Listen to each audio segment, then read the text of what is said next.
Critics, I don't really pay much attention to critics. My customers are my critics, and the biggest critic I have is myself. I don't look at myself as an artist, no, not at all. A self-confessed perfectionist. I don't think that we should become too besotted with 3 stars, 2 stars and 1 stars. To open up a 60-seater restaurant now and to turn it into a 2 Michelin star or 3 Michelin star restaurant, we're talking about millions of pounds worth of investment. And it's a very difficult race to run. I don't think that we should be sat back petrified, shivering, the fact that, you know, no stars, no business, because that's not true.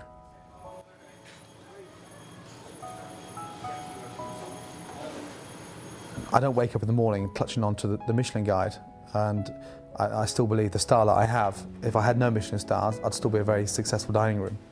You all set now, yeah? Sure? Good. Okay, let's go. Cappuccino ravioli. Owen. It's a personal goal that I've set out to achieve. What do they confirm at 6? Yeah, at 6. You may have caught a very brief glimpse of this man in the kitchen, constantly in and out, 200 times a day, 100 times a service. This is the Right Honourable Jean Claude. This is my eyes in the dining room, and this is equivalent to Gordon Ramsay, but dressed immaculately smart, running the front of house. This is the man that keeps it all together. This is the man that is pounded from 9 o'clock to midday on the telephone for reservations. He can't even go to Sainsbury's on his own on a Saturday afternoon without being asked for a table next Wednesday, or please put me on the waiting list. Poor Jean Claude. Jean Claude and I started working together nearly 9 years ago at the restaurant Gavroche. We had a fantastic working relationship there. Then we went on to France together and worked in the south of France in a skiing resort. I then went on to train in Paris. Jean Claude went on to Strasbourg. Jean Claude's been with me now for 6 years this year. Absolute figurehead front of house, because no matter how good the food is, if you can't serve it properly and discuss it and announce the food properly, then, you know, what's the point? He's been with me now for that length of time, and it's now starting to show. We have one of the most consistent services in the country.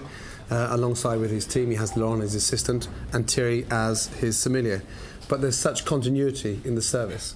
I very much believe that I'd say easily 65-70% of the customers come here also just because of Jean Claude.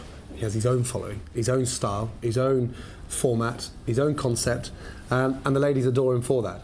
Of course, what they all fail to realise, he's still bloody single. Yeah, exactly. Exactly, yeah, we never know. Thank you, Gordon. Sorry. Thank you, Gordon. Thank you.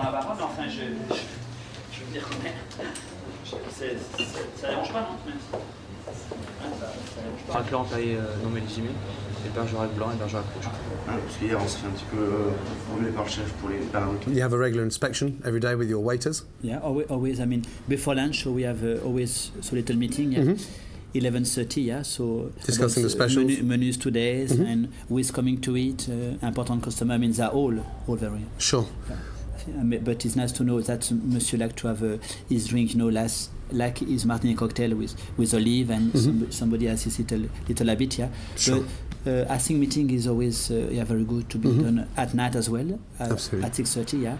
And we have to be careful. Like example, so some customer she loves the water very very cold with ice on the side. I mean, all the little detail, yeah. Sure. And So if we can have that, yeah, as soon as before they ask you again, so they like to be also treated this way, recognized as well. It's not easy, of course, to please everyone like you for the sure.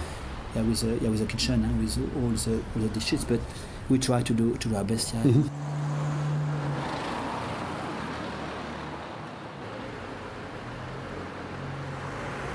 Our goal, ever since Jean Claude started working alongside me, because it's not for me, it's with me, and that's the most important part of this relationship. Our both intentions of being 3 stars, and we hope very much to achieve that around the millennium. We won 2 stars in the space of 3 years, which is a very short, sharp sort of gain in such a short period of time. Now we've consolidated, we've been very consistent for the last 2 years, and hopefully 3 years as a 2-star this year should take us closer to this very special and most celebrated 3rd star. We haven't got there yet. We should not lose sight of what the Michelin Guide does. Of course, the most important, of course, is keeping the place full, not becoming too finicky on the food, and not worrying about having 6-ply toilet paper in the bathrooms. Having a consistent service, good food, attentive service without being noticed, and a brilliant wine list, and we work at that every day. No, I mean, so far it has been. It's not always easy, but no, we do our best, and I think it's nice also to meet each other. So Sure. we see sometimes. So also, we have a little cafe together. We talk about detail, important. That's I think the best way. The secret of a good house is always all the small details. And we don't go around every day looking for Michelin inspectors, because all our customers are inspectors, and that's the only way to wake up and actually attempt to cook and serve at this level. Everybody is important as a Michelin guide, and if you follow in that footsteps, then you can't really go wrong.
Blanquette of turbot. People get somewhat nervous when they hear the word blanquette of turbot, a blanquette of fish. Yes, it's exactly the same as a blanquette of veal or blanquette of beef. We're actually going to start the process raw, and everything's cooked within, like a classic blanquette. And we're going to poach the turbot to a 3/4 stage inside a fish stock, a very light fish stock, which has been infused with basil, shallots, nicely seasoned. The fish is then taken out. The sauce is then going on and being reduced to a syrup texture. We're going to add some beautiful vermouth and nolly pras, take that down to a further syrup, and then deglaze the whole pan with cream. Once the cream has been brought up to boil, we're going to place our vegetables inside. We're going to put our fish back inside, and the fish gets coated, the vegetables get cooked, and we have this wonderful, proper stew turbot. The essence and the secret of this dish, of course, is not to overcook it, whereby we can get away with veal or beef. We can have it really tender and incredibly textured and falling completely. This has to be cooked to perfection. And that's why we cook the fish to a 3/4 stage the first time round. So first of all, bring your fish stock to the boil, nicely season the fish stock. Some beautiful whole basil stalks inside, some shallots, and then very carefully place skin side down. When I say skin side down, is the skin side down. The turbot has been filleted, skin has been removed. That's the top side of the turbot. The reason why I don't want that on the bottom is because if that hits the bottom of the pan, there's a possibility through the intensity of the heat, it may split and crack, and that's our insurance policy. The skin side down is a lot stronger of the fish. So place that in to the fish stock. Just very carefully, nicely place your basil and your shallots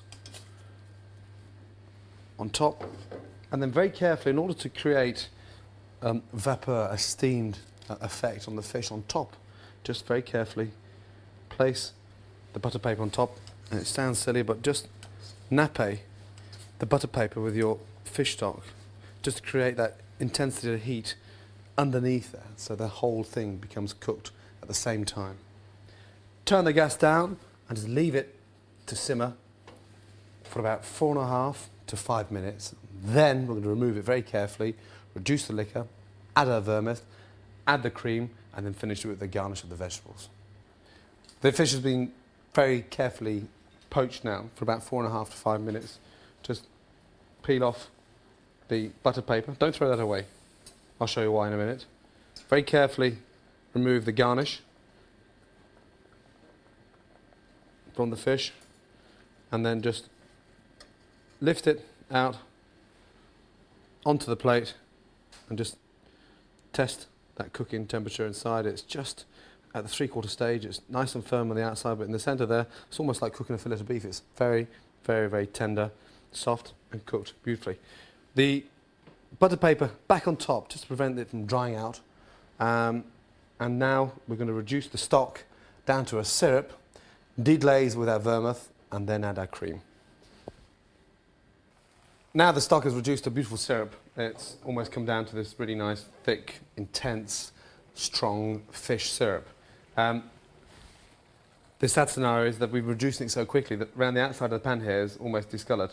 What I'm going to do now is change the pan. At the same time of changing the pan, I'm going to pass through these herbs, which have maximised their flavour. They've infused the stock, which we wanted to do exactly that.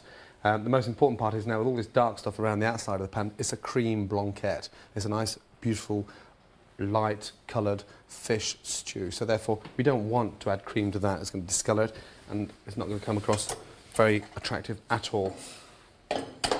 Clean pan, normal chinois, pass it through like so, and then we're going to add our vermouth.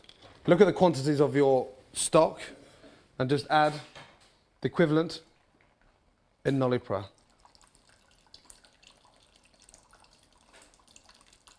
Like so. We're going to bring that up to the boil, reduce that down by half, and then we're going to add our cream, bring it up to the boil, put the fish back inside, and the beautiful garnish.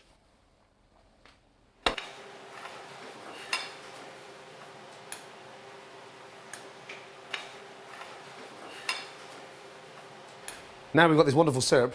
The alcohol content has been burned off. It's produced this wonderful, nice, strong, intense, flavoured stock. We're going to put the fish back inside the stock. Before we do that, put some cream, double cream this time. Again, about the same quantity we've got as the syrup. It's no point going to weigh this out, look at it. You know, just use your own figure of imagination, use your intelligence, look at what's in your pan, look at what the cream you're going to do, and try and combine roughly the same amount to produce this wonderful, nice stew. With a whisk, just very nicely combined the stock and the cream. Keep the heat low this time. We don't want the flames bellowing over the side of the pan. We want to get this nice, white, beautiful virgin stew. Taste, correct the seasoning, but we won't do that until we put the fish back. Again, these juices that have been rested whilst the turbot has been out, it's still undercooked. Juices first, slide the fish very carefully without breaking it back in to the blanquette. Now you can start to see where we originate this wonderful stew. It's starting to boil. Just turn that gas down very, very carefully. Just let it simmer. Listen to those bubbles. Some beautiful fresh peas inside the stew, some wonderful young carrots, and then finally some leeks. Alongside that, I'm just going to flavour the stew with some wonderful fresh basil. You can put some tarragon in there, you can put some chervil in there, you can even put some wonderful fresh flat parsley.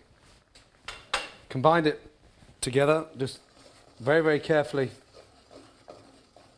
glaze your turbot, leave your vegetables inside for 3 or 4 minutes to cook, and just continuously to nappe your turbot.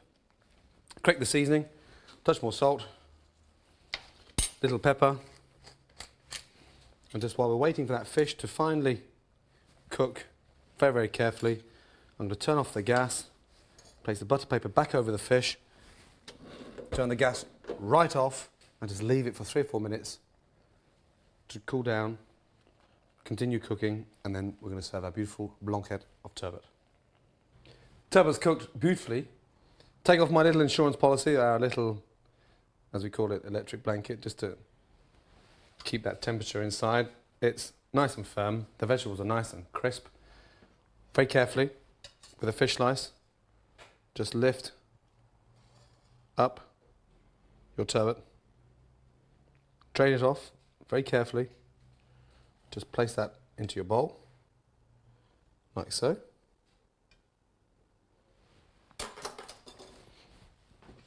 And mix your vegetables and your peas and your carrots and your leeks. Place them over and around, just drain them off the sauce. It's wonderful when you've got some really nice fèves, be done with some asparagus. You can even put some beautiful mushrooms in there. But here we have carrots, leeks, fresh peas, and then finally just glaze with your sauce. Serve lots of sauce because don't forget we are serving a wonderful stew. And here we have our wonderful blanquette of turbot, served in a vermouth cream with some wonderful, beautiful, crisp vegetables. Delicious.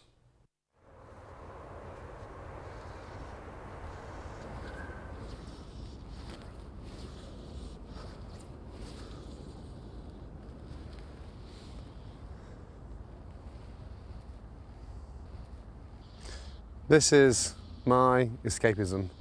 This is where no one can find me, no one can fax me, no one can bother me, and this is so important. Complete relaxation, an absolute stunning lake full of massive fish, just a perfect chance early in the morning to get away from it and relax, and hopefully land the big one.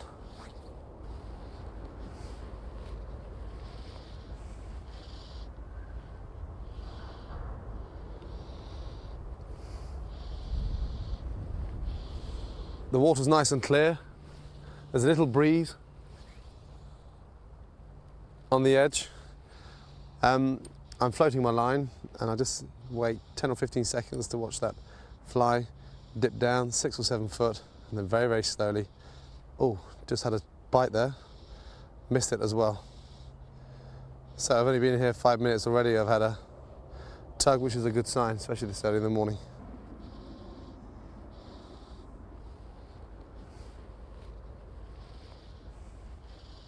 It's very, very close to Heathrow, and after being here 2 or 3 minutes, you don't even hear the planes because you're concentrating on landing that fly in a nice 10 or 12 pound brown trout.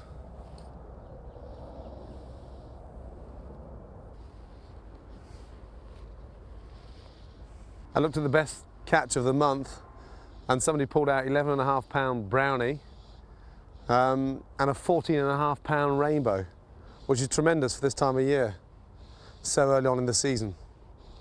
So my ambition is to beat that and get my name on the door.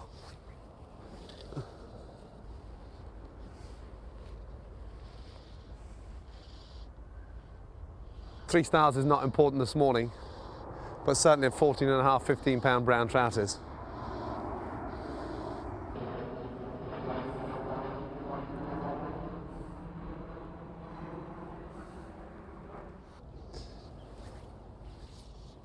Fish is such a wonderful thing to be in a position to cook to perfection, but I have to be honest, catching them is even more exciting. I go fishing from time to time with Marco, pike fishing and salmon fishing. And this is just my little hour-and-a-half getaway before a very hectic day. It does me tremendous amounts to sort of sneak away, 6:30 in the morning, spend till 8 o'clock. I'll still be in the kitchen for 9, and no one will even know I've been here. But what that does for me throughout my day is paramount. Good one.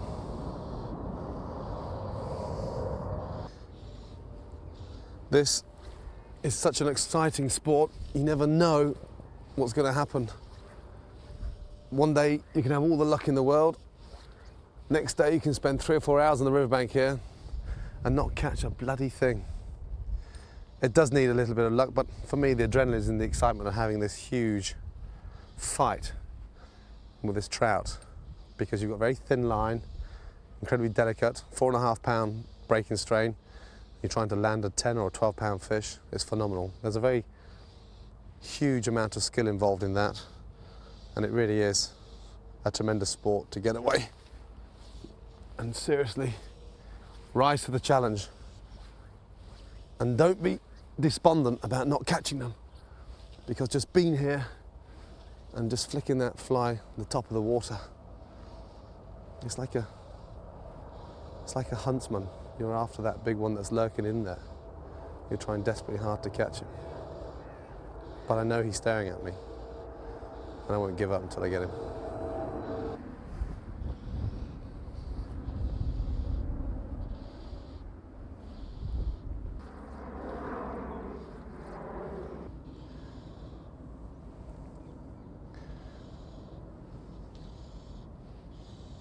I find it hard to believe that someone would call this sport incredibly boring, because it's such an art to fishing correctly. It's almost like cooking a salmon, pink, and understanding the need for that quality of control. And fly fishing is exactly the same. And don't take it for granted. It's difficult, but that's the exciting thing about it. It's a challenge. So people who don't actually appreciate fishing, spend a little less time in the pub and go and do something energetic and get yourself on that riverbank. Far more worthwhile.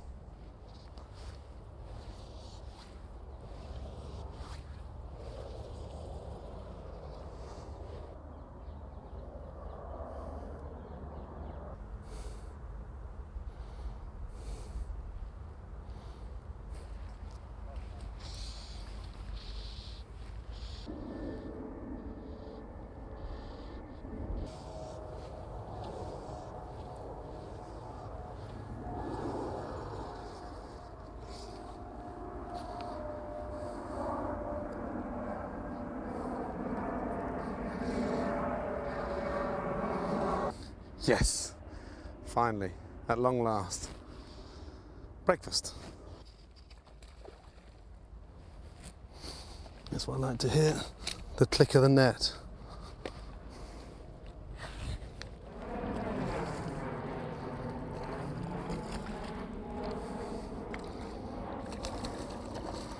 Come on.